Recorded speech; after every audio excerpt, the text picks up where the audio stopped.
In this video I'm going to talk to you about the rotator cuff.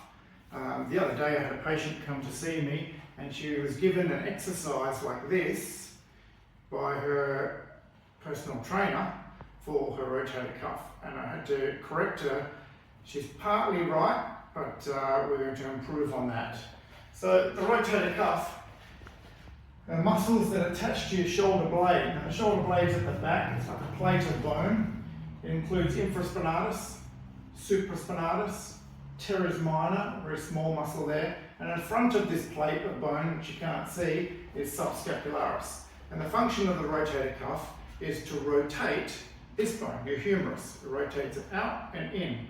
Together they contract and they stabilize the ball from this bone in the socket of the scapula. So if you can imagine a ball and socket, while we move our shoulder, this ball and socket needs to be stabilized. It can't move around in the socket.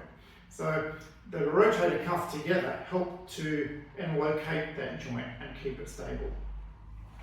So the exercise that was demonstrated to me was this. They are rotating, but the force from this weight is working downwards with gravity.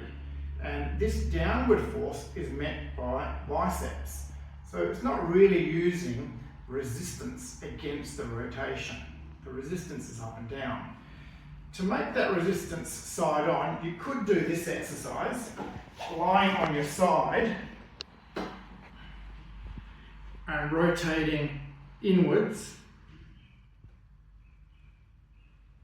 Or if I was to train the rotator cuff, my external rotators on this side, I would have the weight in my left arm and lift outwards. So that does train rotator cuff, but I'm going to show you how to do this exercise using a stretchy band, a TheraBand. This is probably slightly easier. We start in military posture, chest out, good posture, shoulder sits down and slightly back. We don't want your shoulder up here or forward, so it's slightly down and back, and then we apply the resistance turning outwards.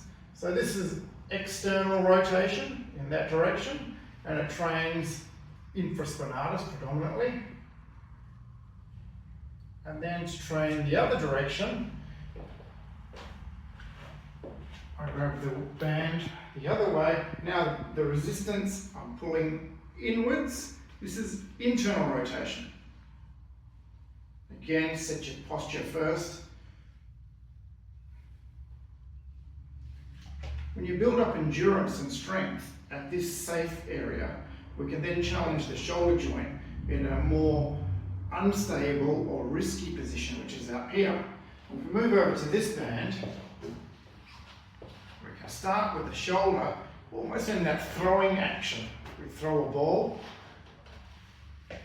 up in this position and then apply the resistance. That's internal rotation, predominantly using subscapularis. It does use other muscles, but if we try to keep our posture nice, shoulder down and slightly back, we will get subscapularis working.